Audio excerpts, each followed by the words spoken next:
उसमें ये नहीं है कि आपने अगर ये किया है तो पूरी ज़िंदगी आपको यही करना पड़ेगा। जैसे मैं अगर अपना आपको एग्जांपल दूं तो मैंने शुरुआत कहाँ से करी, एक बहुत ही छोटे लेवल से अपने घर से ही एज अ फोटोग्राफर शुरुआत करी। फिर फोटोग्राफी मैंने छोड़ दी। एक फोटोग्राफर के लिए या किसी भी क्रिएटिव इंसान के लिए सबसे बड़ा चैलेंज ये होता है कि जब वो एक लेवल पे पहुंच जाता है अब उसको छोड़े कैसे, क्योंकि जैसे ही हम कैमरा किसी और को देते हैं तो वो उस लेवल पे शूट नहीं कर सकता जिस लेवल पे हम कर सकते हैं। क्वालिटी बिल्कुल ड्रास्टिकली डाउन हो जाती है। मतलब उस वक्त जो फोटोग्राफी कर रहे थे हमारी टीम में तो वो बहुत ही बेकार थी, क्योंकि उन्होंने शुरुआत करी थी, ऑब्वियसली बेकार होनी ही थी। वो सीख रहे थे, ज़्यादातर ने तो यहीं पे मेरे से ही सीखा था, उन्होंने कोई प्रोफेशनल कोर्स भी नहीं किया था कहीं से। तो जब मैंने उनको सिखाया तो मुझे पता था कि अभी कुछ टाइम तक वो लेवल नहीं आएगा, बट फ्यूचर में वो मेरे से बहुत बेटर करेंगे। तो वो लेवल आ गया एक दिन।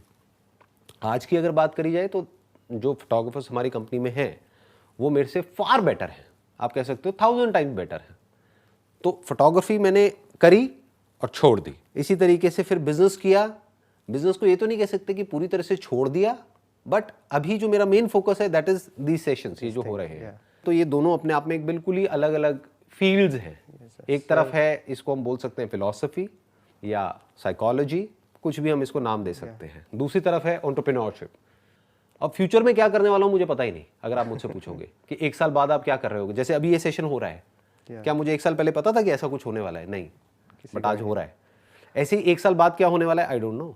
मेरे को लगता था कि पर्सनली मेरे को नहीं पता, संदीप महेश्वरी सर को तो पता होगा कि 10 साल बाद तक मैं क्या करूंगा और वो सब, और आप कह रहे हो कि मेरे को एक साल का भी नहीं पता है। मतलब कि ये हो सकता है कि सर आप अगर फेडअप हो गए तो मतलब कल को आप बोल दो कि भाई मैं नहीं कंपनी चला रहा हूँ, आप लोग चला लो, मतलब कि मैं तो बस यही करूँगा। या नहीं, ऐसा नहीं कि मैं फेडअप हो जाऊंगा तो ये करूंगा, क्योंकि अगर फेडअप होकर के हम चीज़ें छोड़ने लग गए फिर तो हम कुछ भी छोड़ देंगे। फिर तो फॉर एग्जांपल ये सेशन हो रहा है, इसको जो लोग देख रहे हैं अगर मान लो कमेंट सेक्शन में उल्टा सीधा लिखने लग गए तो मैं फेडअप हो गया तो क्या मैं ये भी छोड़ दूं? क्या मैं बिजनेस भी छोड़ दूं? क्या मैं सब कुछ छोड़ दूं? फिर अपनी रिलेशनशिप्स भी छोड़ दूं? तो I will not leave it because I am fed up of that. जैसे मैंने फोटोग्राफी छोड़ी, इसलिए नहीं छोड़ी कि मेरे को फोटोग्राफी पसंद नहीं थी, इसलिए क्योंकि मेरे माइंड में कुछ बड़ा चल रहा था, दैट वाज एंटरप्रेन्योरशिप। अब मेरे पास में दो ऑप्शंस थे, एक कि मैं एक और बिजनेस कोई शुरू करूं, जैसे किसी भी और एंटरप्रेन्योर ने किया या करते हैं नॉर्मली, कि एक बिजनेस किया, वो सक्सेसफुल हो गया, एक लेवल पे पहुंच गया, अब दूसरा शुरू कर दिया, तीसरा कर दिया, चौथा कर दिया। May be like Bill Gates philanthropy की साइड। राइट, बट बेसिक अगर आप डायनामिक्स को समझोगे तो बिजनेस इज बिजनेस। उसमें नया क्या हुआ? कुछ भी नहीं, बस प्रोडक्ट अलग है, सर्विस अलग है जी, इंडस्ट्री अलग है, बट जो बेसिक्स है बिजनेस के वो तो सेम ही है ना।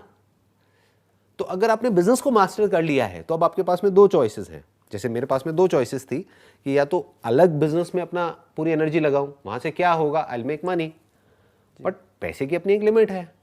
एक लिमिट के बाद में जा करके, एक लिमिट तक तो वो इंपॉर्टेंट है, बट उसके बियॉन्ड जा करके तो इंक्रीमेंटल बेसिस पे वो आपको खुशी नहीं देता है, वो आपको सेटिस्फैक्शन नहीं देता है।